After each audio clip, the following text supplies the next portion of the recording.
Good afternoon, everyone, and thank you for joining us to discuss the maximum import capability, stabilization, and multi-year allocation draft tariff language. My name is Isabella Nicosia, representing ISO Stakeholder Affairs, and I'll be facilitating the web conference today.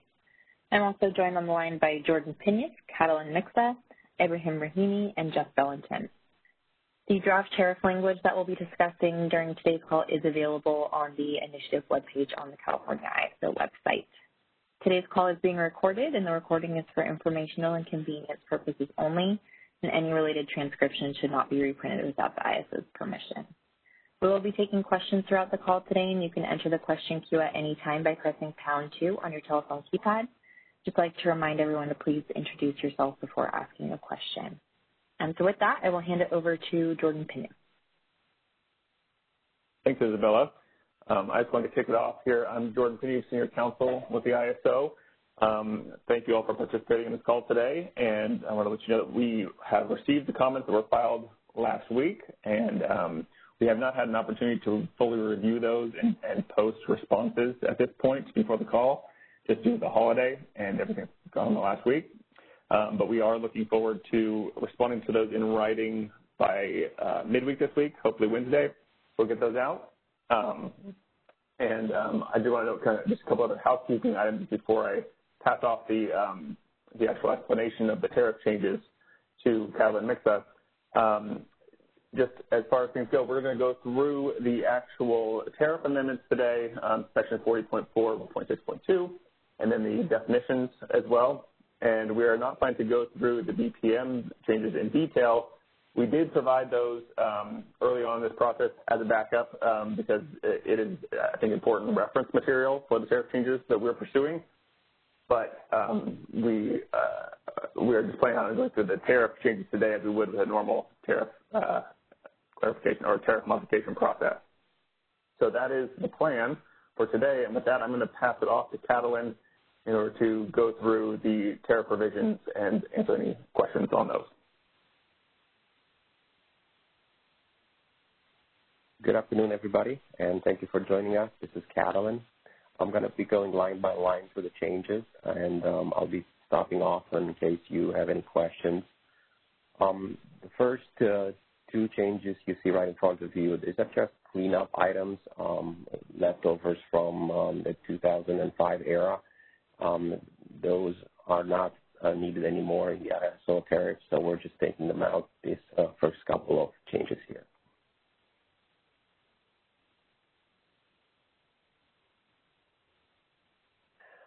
In order to implement the multi-year lock, we had to basically split step 4 into a 4 and a 4A and a 4 and a 4B. So pre-array import commitments are existing and have priority over the new use contract. And so we just basically acknowledge that here, and also we clean up the 2007 data. Basically here, the only change here is that we want to make sure that all the data is submitted in the template that comes to us. And basically that has to do with the branch group where the old contracts are counted, and the LSE, when you submit that template, it has to be where you're actually scheduling that energy and capacity. Remember, you have to have both the contract and the MIC in order to count it. So you want to get the MIC at the branch group where you're actually bringing this in, because we are checking tag. So the tag will be, checked against the MIC allocation. So you want to make sure that you have both.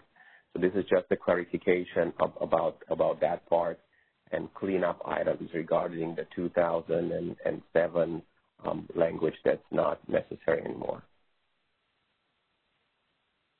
Anybody has any questions about that? We do have one question in the verbal queue right now. Caller, your line is now unmuted. Please go ahead. Hi, this is Bonnie Blair from the Six Cities. I'm having some trouble with the meeting software. It's not allowing me to show the, are you showing the tariff language on the screen? Yes, we're showing the tariff language on the screen and going line by line through it. Yeah, for some reason the download is being blocked. I don't know whether it's my firm's IT or what. I haven't had this problem in the past, but so I went to the initiative page and opened the tariff language that was posted before. Is that the same? Am I going to be able to follow by doing? Yes. Okay. Yes, you are able to do that, and we can tell you what page we're now on. And Isabella, what page exactly are we now on? If you could look towards the bottom. That would be great. I would. Yes. Yeah, either the page or the section number. That would be very helpful. Thank you. Yeah, we're on page 2 right now. Okay, gotcha. I'm with you. Thank you. All right, we have one other caller in the queue. Caller, your line is now unmuted. Please go ahead. Hi, it's on the line with Jenny. I have the same problem as reported by Bonnie, so but I got where to follow, and hope the issue will be solved soon with the WebEx. Thank you.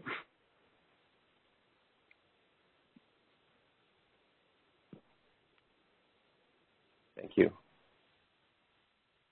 Okay, Isabella, so we're on page 2 right now. There's no actual comments about the changes themselves. Let's move down a little bit. We're on the bottom of page 2, starting on page 3. That's actually just clean up with the 2007 items. Isabella, continue to go down. Okay, so right there, just let's stop there for a minute. So we are on the bottom of page 3 now, except it says step 4B. So step 4B, this is a new step. It's assignment of new use import commitments. So what we're trying to do here is, first we have the prior import commitments, those contracts that were signed by 2006 as the tariff defines them, and now we are defining new use import commitments. And basically here what we're explaining here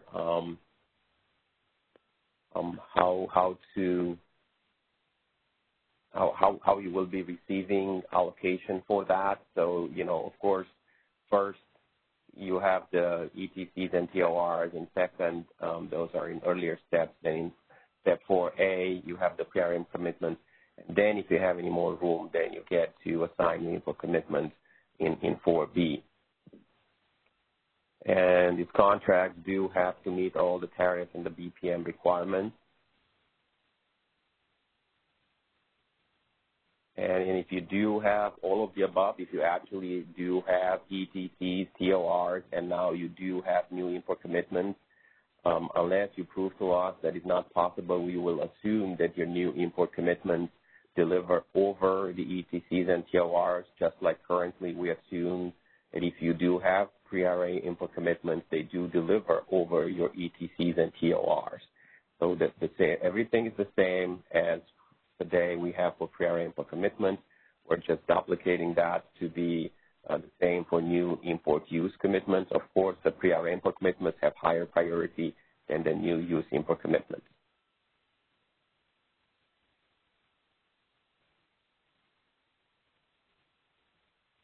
Very bottom of that page 3 and the top of page 4 is basically trying to tell us that if something gets oversubscribed, how it is actually allocated. And the same process that we're having today for pre-RA import commitments is followed here. So it's identical with what we have today for pre-RA import commitments. It's just extended to the new use import commitment. Okay. Okay. In this part, basically, what it says here is that you will be receiving these allocations, but they are actually limited to your load share ratio. So in order to implement this, you will have to give us contract priority curtailment, and we gave you a sample in the BPM how those would look like. So basically, unlike pre-existing contracts, PRA import commitments, unless PRA import commitments, where you're not limited, you can actually have them beyond your load share ratio. Here, you have to be within your load share ratio in order to have this new use contract. And every year, we're checking that, and if you are above, then you are actually bounded by your load share ratio. In order for us to implement that without going through multiple steps with the LSEs, we want you to tell us ahead of time what the curtailment priority is, and you would be doing that when you fill in the new template. There will be a new template very similar to PR import commitment template. In that template, you will be telling us what contracts we're going to cut first, and if it's full contracts or partial contracts, all of that, it will be explained by you to us, such that if this issue arises, we don't foresee it to arise. I think it's very unlikely to arise, but if it does, we would know automatically which contracts to cut. That's to expedite the whole process without having to go back and forth with the LSEs and wasting many other weeks. The process goes very fast from early July to basically across the month of July. So we need to be able to implement it in rapid form. Does anybody has any question about the new use import commitments?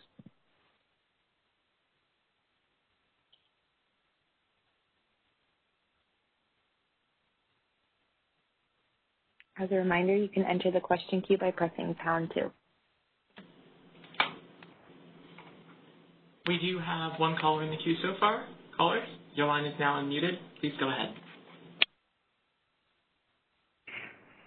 Hi, this is Bonnie Blair again. This is my first comment is just sort of a consistency in terminology. At various places, you have used, in the new language, you've used the term business process manual. And I think for consistency, it should be business practice manual. I noticed that in multiple places. Thanks, Bonnie. Okay, we'll catch that. And then I think and the other technical difficulty I had is you're going to address later comments that we've submitted, because we had some comments and for some reason they're not showing up on your website, so we need to track that down. Or do you want to deal with those now? Bonnie, who did you submit comments on behalf of? Pardon? Who were those comments submitted on behalf of? The Six Cities group, they actually, Meg McNall, my partner, was the one who submitted them, or thought she submitted them. I didn't find them when I looked early, prior to the call, so it may have been some sort of oversight on our end, but in any case, she was going to try to track down what happened, but I have a copy of what we meant to submit, and I don't, like I said, I don't know. I apologize for the confusion, and I don't know whether you want to deal with any of those now, or you'd rather just wait and see them and figure out what to do at that point. Yeah, I don't think that I saw those come through. I don't know, Isabella, if you have any information on that, received those or not. Those were not in accounts that I had reviewed prior to this meeting. I think if you want to give us kind of the general.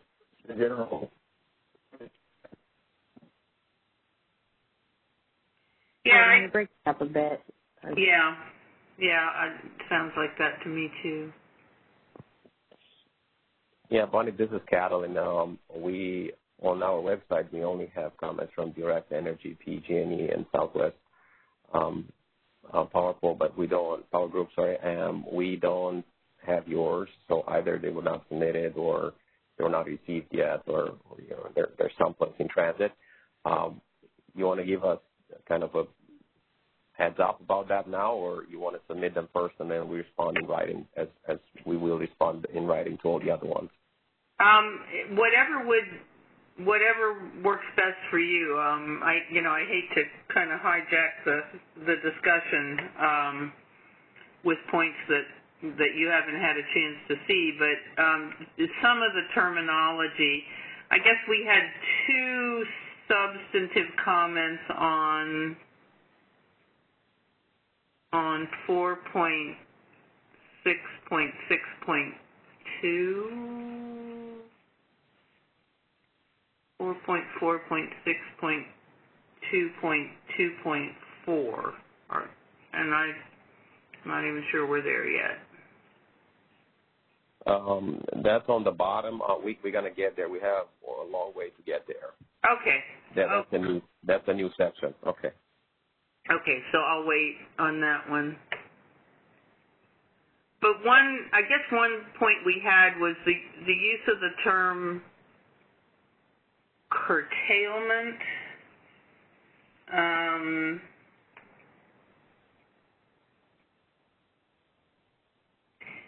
Would it mean curtailment of the resource, or would it mean reduction of the MIC allocation? It would mean reduction of the MIC allocation. However, I'm not sure exactly what page is that on or what section is that on. Yeah, you had mentioned the word curtailment. Let me see if I can find it in primary.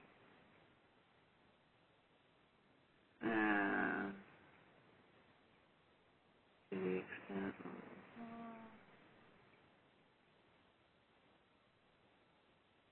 I'm looking for the first use of the word curtailment.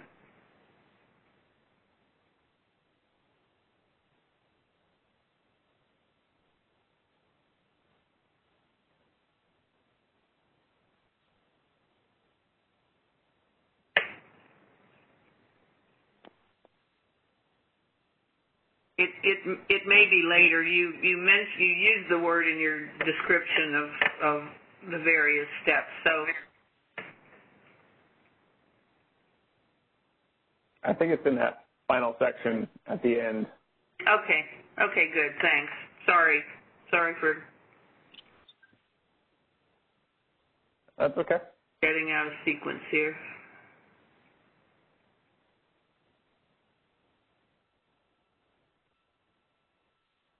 All right, we have no further at this time. Okay. Yeah, thank you, Bon. We'll get back to you when we get to that section. That section is on the bottom, so it's going to be towards the end of this call. Now we are on step 5. So basically on step 5 is basically this is the calculation. So we're including the new use import commitments in the calculation as well, and then it explains in the next paragraph, that's a new paragraph, that it explains how we're changing the remaining import capability calculation.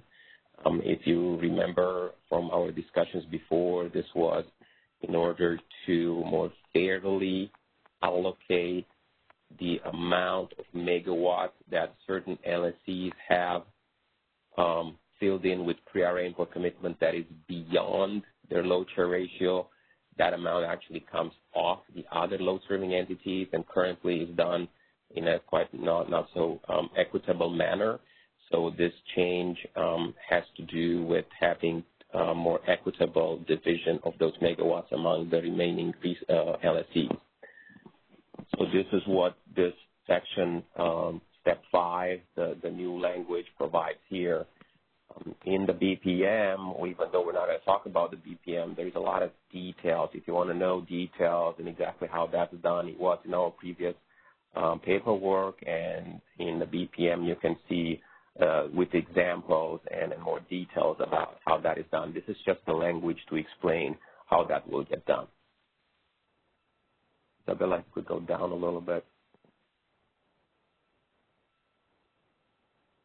A little bit more. Okay. All right. So that's all. This is this step 5 changes are is just to implement that one issue. Anybody has any question on that step 5?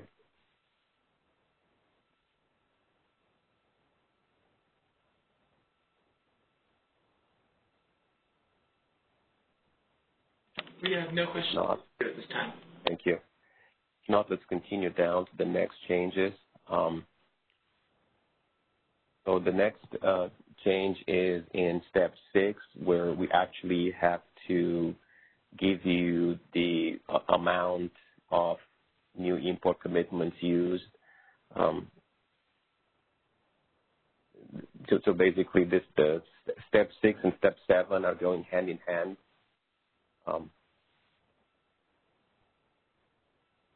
Step 7, it's the information we are sending directly to you, and the step 6, I believe, it was posting of that. So that I can go up a little bit. I think the step 6 is about posting.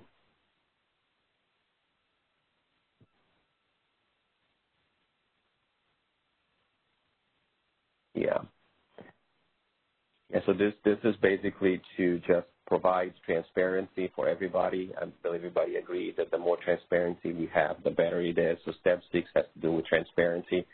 So we have added, just go down a little bit. We have added what we are actually posting. So now we're actually posting for each individual intersite the name of the holder of all the rights. Doesn't matter if you have ETC, TOR, parent commitments, or new use. And so everybody knows who has those rights and when they start and when they end. So all that information, we're trying to be transparent. Everybody believes that's the best thing to do, so we're trying to be as transparent as we can. So step 6 is posting of the requirement, and step 7 is the email that we're sending to you. And in that email that we send to you in step 7, we have also added if you do have these new contracts, how much of that you have and where is it assigned to. So does anybody have any questions about step 6 or 7?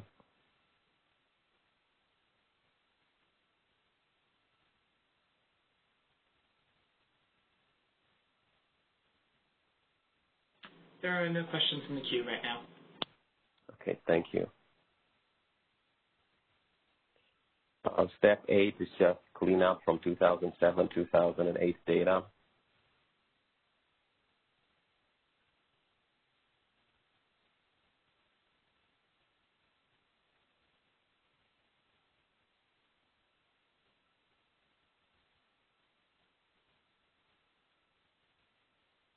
Okay, so now we're getting to the bilateral. We are getting to bilateral importability transfer and registration process, section 40.6.2.2. So we finished all the steps.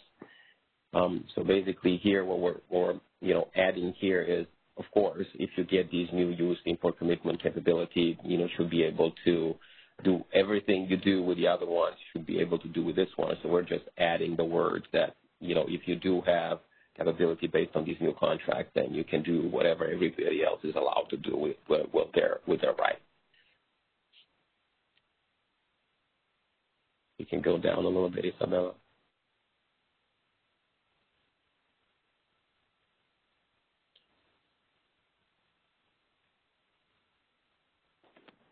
So, in the next section is 40.4.6.2.2.2, and this is regarding trading transfers, basically.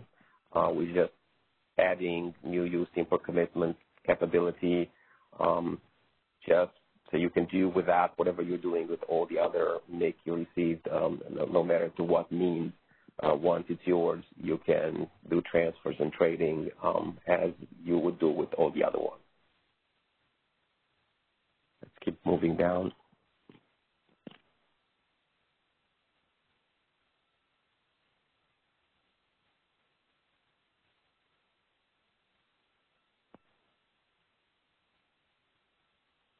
Yeah, so this the entire section is just make sure that if you do have new import use commitment capability, you can trade it just like you would trade anything else, any other capability that you have today to make.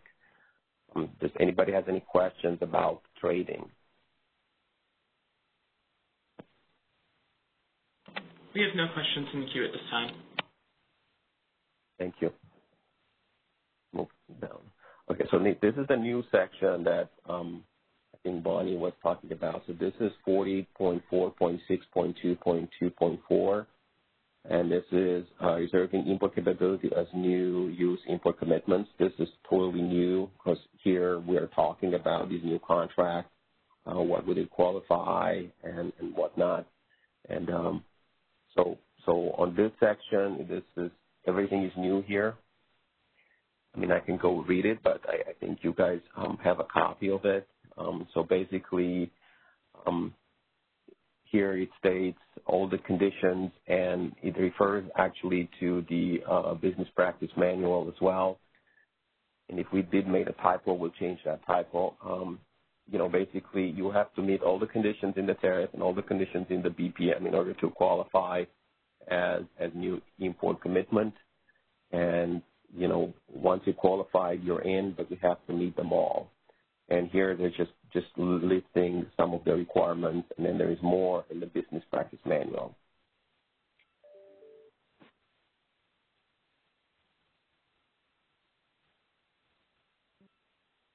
I'm not sure if people want me to go. Jordan, do we go line by line, or do I allow for some time to be able to read this? How do I do this? Yeah, well, I think we can just go ahead and take questions on this. I know folks had an opportunity to read it already, but I think we should just go to questions. Okay, Bonnie, so I think you said you had a couple of items for this section. Yeah, and Bonnie, this is Isabella. I did receive an email from Meg regarding the comments, so we'll work with her to get those submitted and posted.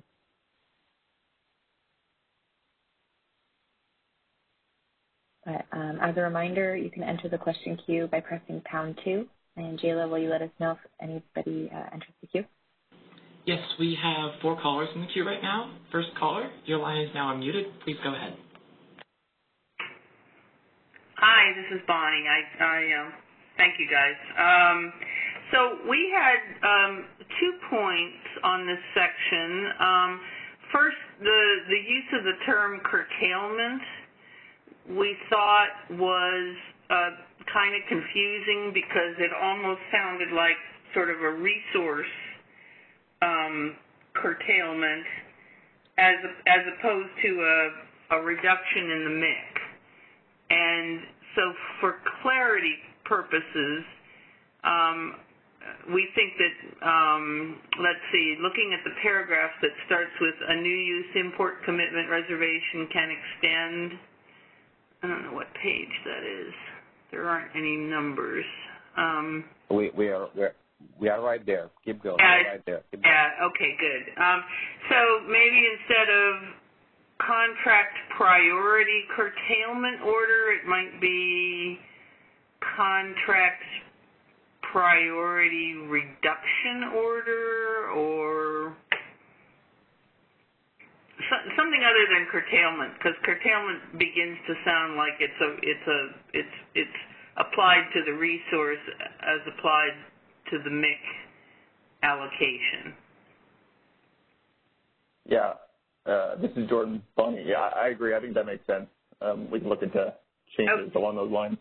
Okay, and then the other substantive point we had on this was the any change in contractual terms other than the scheduling intertie or the sale part or entire. That seems unduly broad. I mean, it seems like there could be any number of changes in contract terms that would not, that might be administrative or wouldn't be material to the use of the resource for MIC purposes. So so we would ask that you kind of look at that, and I mean maybe just say material change or you know, something that's less sweeping than the any change language.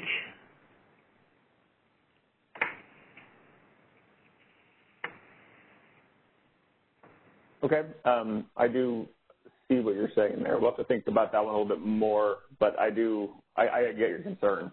So we will look at that in more detail and get back to you on that. Okay, sounds good. And then in terms of why would you allow a change in the scheduling intertie?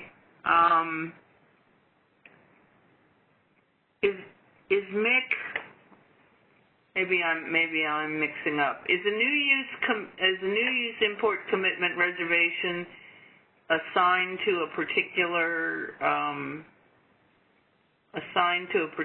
branch group, or is it more general?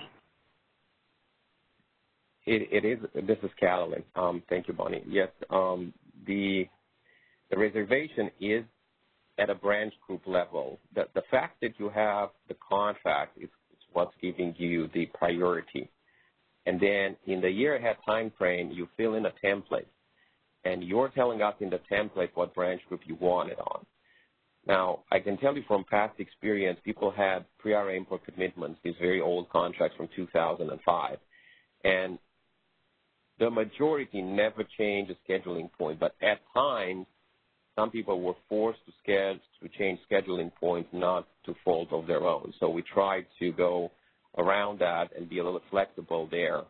So what's happening is you're bringing a resource from Arizona and to a specific intertie, either the right you're buying on the other side, not through the ISO because we don't sell them, but on the other side, sometimes there are either no rights for certain years or there's something happening where they have to switch branch group. And, you know, of course, you know, if you move to a different branch group, that might get oversubscribed, and we have a way to allocate if it gets oversubscribed and whatnot. But we are allowing the pre-RA import commitment to change interties just so we don't lose the contract that we had there.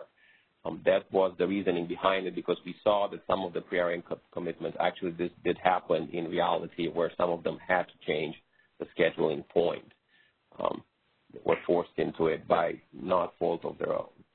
Okay, so I think consistency makes sense in terms of, you know, treating the various types of contracts in a consistent way. So that's a very helpful explanation on that.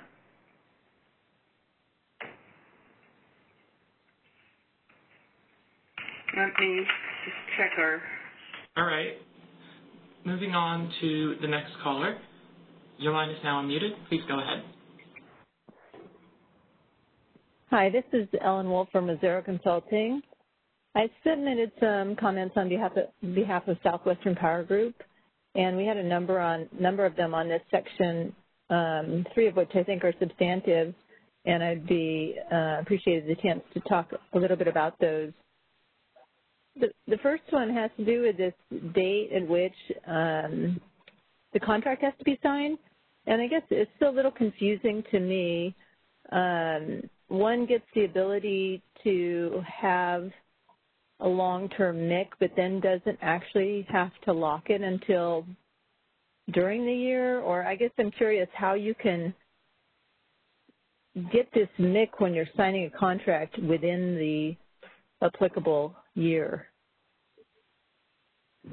Okay, so this is Catalin. Within the applicable year, you have to have the MIC allocations in your hand in order to lock them. So, okay, the idea is you don't get a priority in the first year.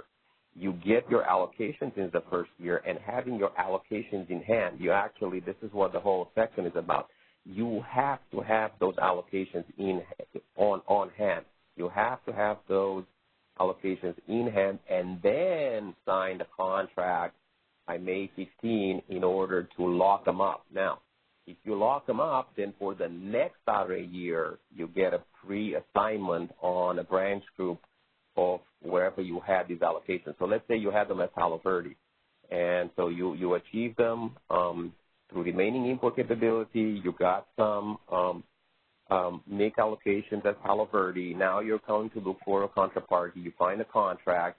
So we give you these rights somewhere at the end of middle of August, late of August. You have them in hand, and then you have until the next May. You have 8 months or something like that, or 9 months to go in and find a contract. You find a contract. It's a multi-year contract.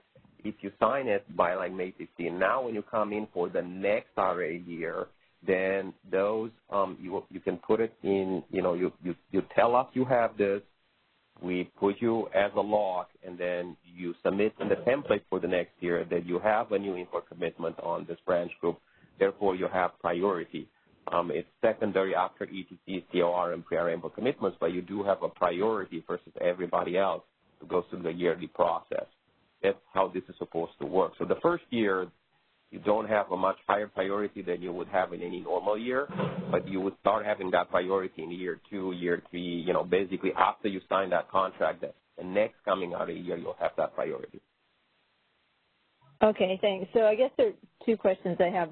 One is you could still lock if you had a pre-existing contract, correct?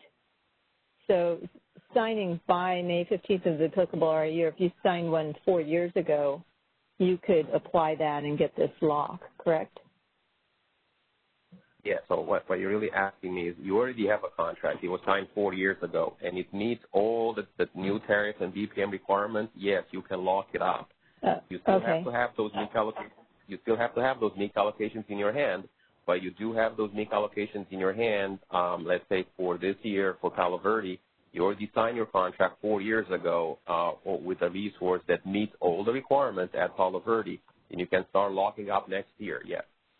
Okay, and then I guess the other thing that jumped out for me when you were explaining it is this word applicable RA year, because in your explanation you ended up saying if you sign by May 15th, then for the next RA year it's relevant.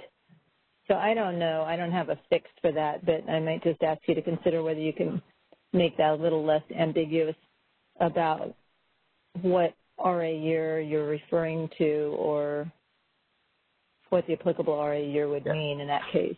So I think that's what's confusing. Yeah, well thank you. I think we'll try again. I think Jordan had exactly the same questions as you did, so I thought we tried to fix it, but if it's not very clear, we'll try to fix it again. Okay. All right. The second thing is that in the next line, it's on the following page or next end of that sentence, you refer to the requirements that are in the business process manual. And so this kind of just, I don't know, made the hairs on the back of my neck stand up a little bit because it seems like this is really important. And because it can drive whether you can get this long-term MIC or not, it seems odd to me to require something be satisfied that then is not filed, that then is in a BPM. So we have a tariff requirement that has requirements that aren't actually in the tariff that are pretty significant. Yes, and that was actually, we made that intentionally because, when you qualify a contract, you have to meet the tariff and BPM requirements at that point in time. So let's say we go 3 years from now and we do change some of the requirements in the BPM, then you would have to meet those new requirements in the BPM. Now, the old contract, whatever was up to that day, they already locked the MIC, and we already know whom locked the MIC and for how long. So, but it's true that if you come back, 2 or 3 years from now and there are higher requirements or different requirements in the BPM, you just have to meet those new requirements in the BPM. And we specifically wanted it that way to give us, an easier way to change what contracts qualify. Because, for example, right now, we received one comment from PG&E on this that for the first years, we would only allow pseudo-ties and dynamic resources to count, and that's in the BPM. But if a later date we agree to a stakeholder process that needs to change, then we don't have to change the tariff, We would just change the BPM, and it would be much easier to change some of those requirements to include other resource-specific or aggregation of resource-specific resources beyond pseudotized and dynamic schedules. And so that's the reason why we bifurcated it like that. I agree with you. It's a little confusing, but we did that on purpose, so just for you to know. Okay. Well, I guess my concern is not the confusion. It seems pretty clear. I'm just a little concerned that now we have factors that affect rates, terms, and conditions that actually aren't in the tariff. So I guess it's one of those things that there are pros and cons to it, whether you put it in the tariff or put it in the BPM. So I hear you, but it still makes me a little nervous. So we'll think about that some more. The other substantive thing that we had is at the end of the next paragraph, the paragraph that starts in the use import commitment reservation, it sounds like if you if an LSC sells part of a contract, that the whole MIC block would be lost. And I'm wondering, especially with, load migration to CCAs and such, if you sold a part of a contract, why wouldn't it not be reasonable to keep the lock on the fraction that was retained?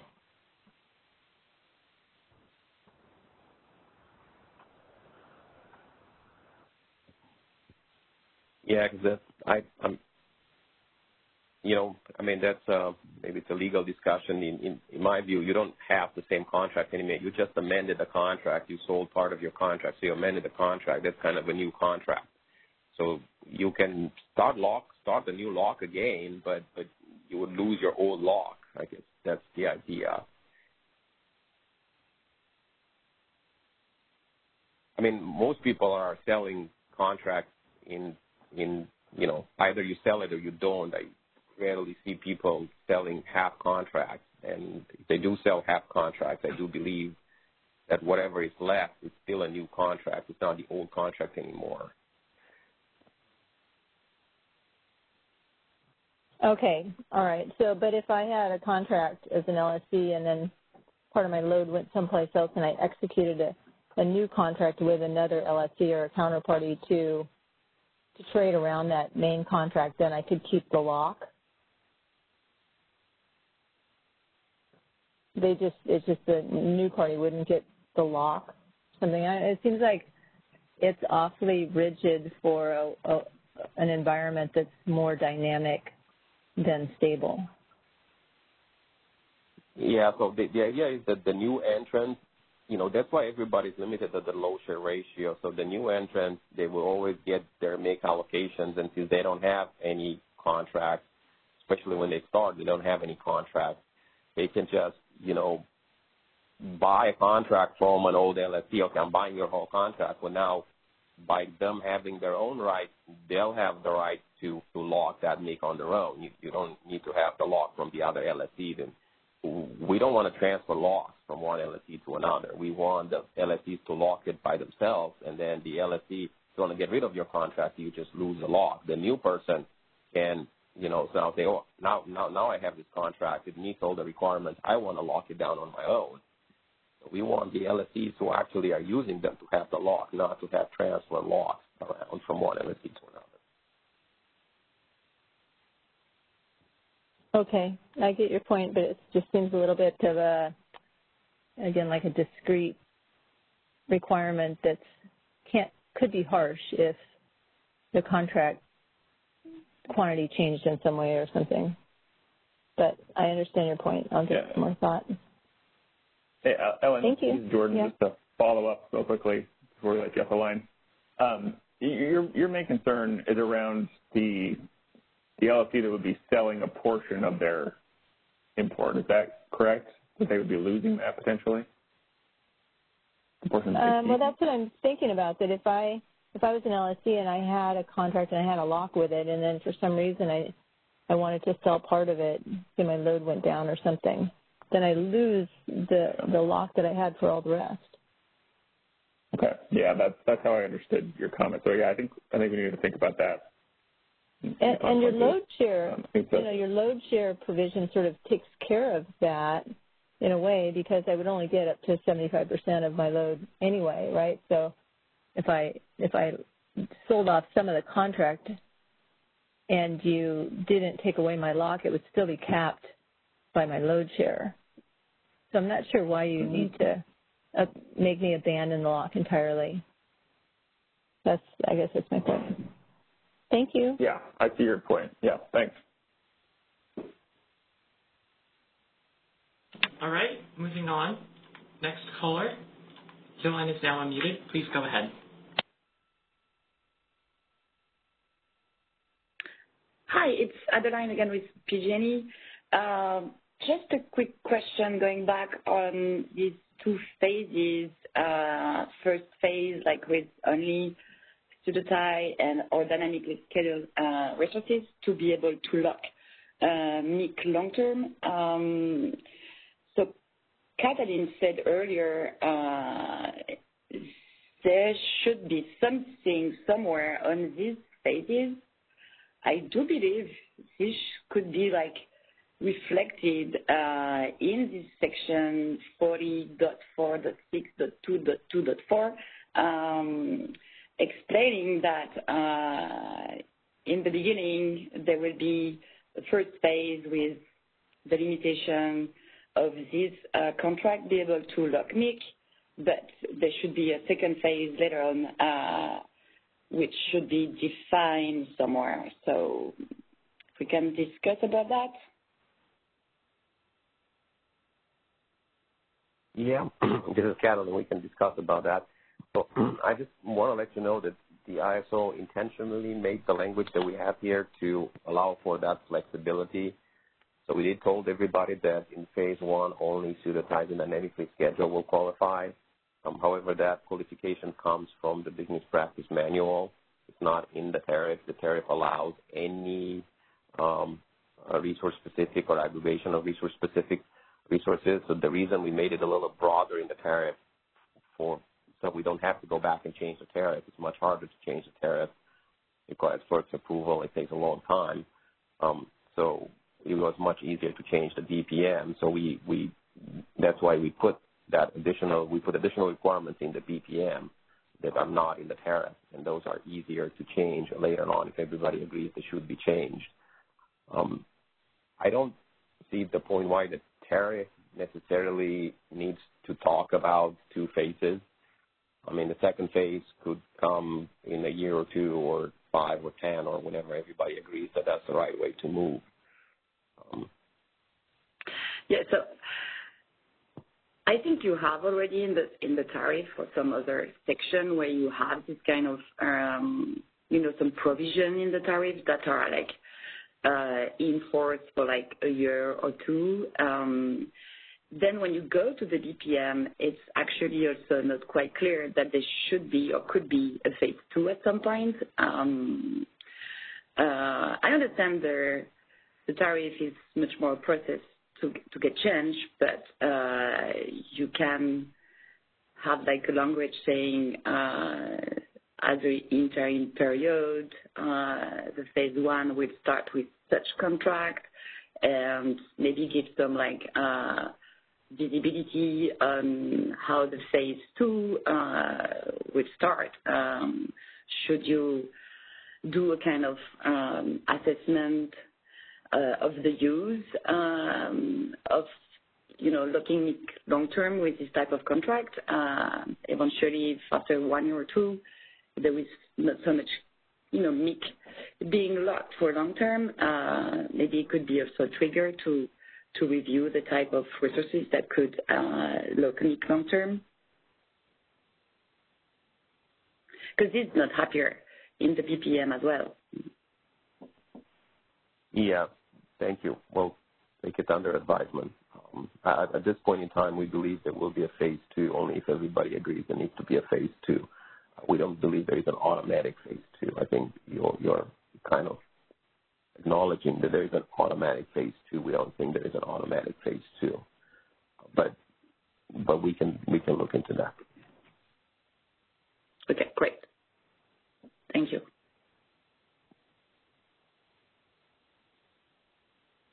All right, we have one more caller in the queue.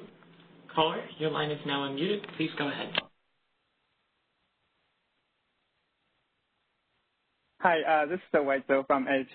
Can you guys hear me? Yes, we can.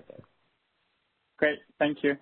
So I just have a quick clarifying question. Kathleen, I think you mentioned that this section, I guess previous section about the transfer of the new use import commitment capability, but you also mentioned that, it should be a lockup to that low sub-entity if you want to, the transfer of the lockup amount, which I agree, but I'm just confused about the adding the new use import commitment capability in those transfer sections, given the understanding I just got from you. Can you clarify a little bit, or is my question clear to you? The question is not very clear to me. Your concern is about the template? Yeah, I'm just reading the 40.4.6.2.2.1. I think you added the new use import commitment capability. Yeah.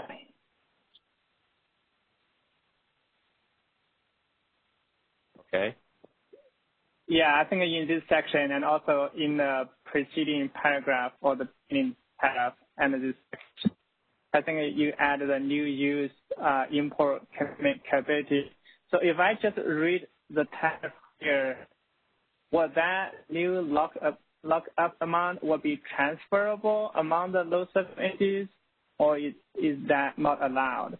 If I just read this paragraph, forgive me if I don't have enough background on how the transfer would work, but if I just read this paragraph, then it seems like, this will be just like any other capacity or MIC, you would be able to transfer the lockup amount. I'm not sure if that's the intention of the Kaizen. That is the intention. So the intention is to treat this just like any other part of MIC that you get. So currently, just because you're showing that you have existing import capability capacity like ETCs and TLRs, or you have PRA import commitment, it doesn't matter how you get your MIC, you can still transfer it. So the idea is we're just making this to be equitable among all the contracts. It doesn't matter how you receive your MIC, you can still transfer your MIC within that 1 year. The idea is that, if you lose this contract, the next year you cannot lock MIC anymore with this contract. But in that year, you for the next year. So let's say now we are in 2021 and you want to look for 2022. If you have that contract that you showed as a new import use, you will get MIC for it. Now later on, something happens, you lose all your load or something, you can sell or transfer these MIC allocations, but you will not be able to get them for 2023 and beyond. So the idea here is that within the year, it doesn't matter how you got your allocations, one way or another, they're all tradable and they're all sellable. You want to sell, 1 month of it or whatever. You wanted to make it as more liquidable as possible. This is true today. It doesn't matter how you got your MIC allocations, you can trade it. But I think later on you're probably going to discuss there's a requirement to be resource specific for the lockup amount or any lockup amount. So you're saying within the year you don't need to be resource specific, essentially, because you could transfer to anyone. And when you transfer that, you don't need to look at whether it's a resource specific or not. No, I'm not saying that. What I'm saying is, in order to receive it, in order to receive the new import commitment capability, you have to have, for the first few years, dynamic and pseudo type. Okay. If you have that contract in hand, then you will, for the second year, so you have to have your remaining import capability in your hand. With remaining import capability in your hand and the new contract, but the next IRA year you can tell us to lock it. And you have a lock, and that lock goes on for as long as that contract is with you, pending you're still below your low share ratio, okay? Now, if within 1 year you actually want to, get rid of your MIC or sell a MIC for a month, you are allowed to do that. You're still within your low share ratio. It's your MIC. You can give it away if you want to transfer it. It doesn't matter the reason you got it. It's just it's yours. Now you want to sell it or you want to trade it, you should be allowed to trade that within a year. And all we're saying here in this section is just like it doesn't matter the reason that you got your import capability through, you can still trade that within 1 year. Now, if you get rid of that contract the next year, you might not get a gain. Your lock may be lost if you sell the contract. But if you keep the contract, you are allowed to sell, some month. Of course, if you sell it, then you're not going to be able to make IRA showings on that branch group. Somebody else will. So the contract that you have with your resource is probably useless if you sell MIC for RA. If that's okay with you, but you are allowed to trade. We're just trying to make sure that the new import commitment capability is treated equally with all the other import capabilities that we have. Okay, I think I understand that point, Kathleen. I appreciate the response. Maybe I can ask a slightly different question then. The requirement you put there that, should be resource specific, I think that something like SC is supportive of given, you need to look at for multiple years potentially, right? But is that requirement only binds when you try to receive the MIC, or should be binding all the time? Because if it should be binding all the time, I think we have to think about, how the transfer would work. Does that make sense to you? I'm not sure I understood the question again. So you are receiving the allocations. You're able to lock it at the branch group if you have the contract, but you can transfer them after you get them. The same goes today for pre-IRA commitments or ETCs or TORs, or I'm not sure how else to explain this. Just because you get it, you don't have to make a showing with that contract. You're not obligated to. You can actually sell the MIC. You will be within your low share ratio, so the allocations are yours. You are allowed to give them away if you don't want to use them. Somehow that unit got destroyed and you can't use it anymore. You have no use for these import commitments. You can give them to somebody else. We don't want to preclude you from doing that. Okay, it just seemed to me like when you try to request the lockup amount, that to hide the lockup amount to the specific resource that you try to use the MIC for that portion.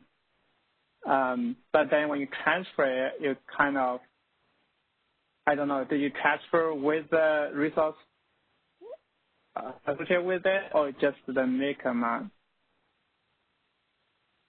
Okay, so in the ISO systems, MIC is tracked separately. So there is, in CIRA, you can transfer MIC to anybody you want for probably monthly blocks. And what we're trying to do here is make sure that this new import capability that you receive, you are allowed to transfer it or trade it. That's all we're trying to do. If you want to sell it separately or with the resource, that's up to you. It's not up to the ISO. That's what I'm trying to say. Okay, we'll think about it. Thank you.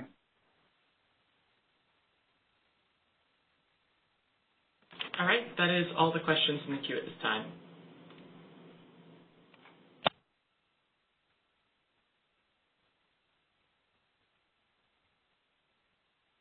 Okay, Kylan, did you want to move to the Appendix A definitions?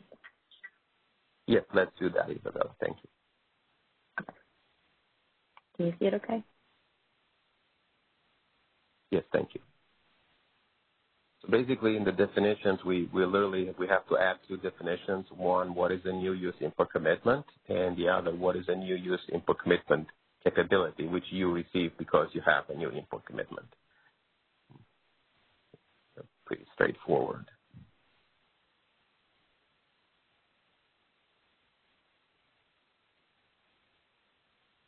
Anybody has any questions regarding these two new definitions?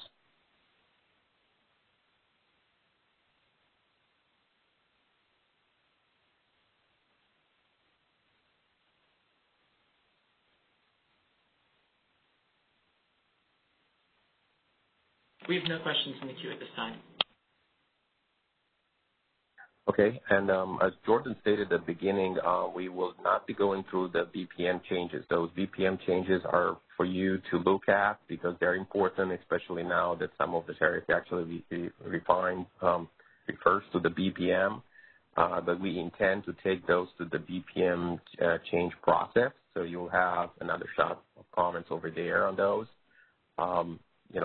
After we go through your comments, we'll respond back in writing, and if necessary, we'll make some changes to this tariff language. Anybody has any other general comments or anything else?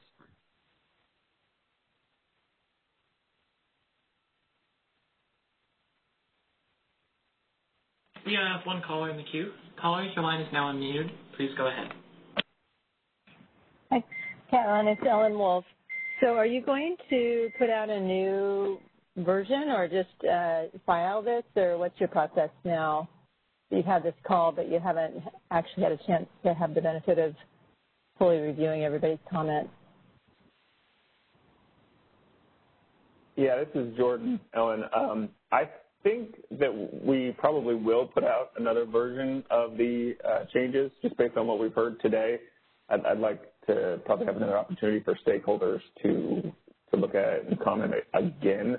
If we have time in the schedule, I think we do. I think I'd like to go ahead and do that probably. Okay, do you have any sense of the timeline for that?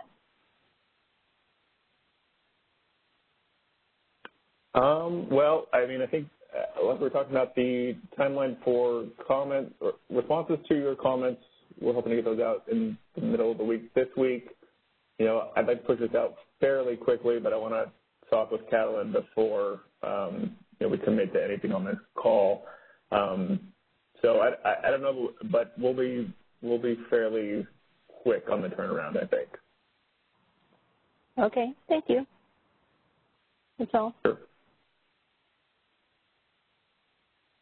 Are there any other questions? We have no further questions in the queue at this time. Okay. Catalin, did you have anything else you wanted to cover before we conclude?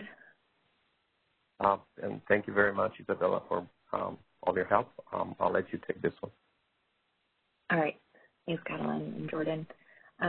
Well, with that concludes today's stakeholder call. Thank you all for joining us, and we will be posting the responses to comments sometime this week, hopefully around Wednesday. So for those, and again, thanks for joining, and have a great rest of your day. That concludes our conference. Thank you for using Event Services. You may now disconnect.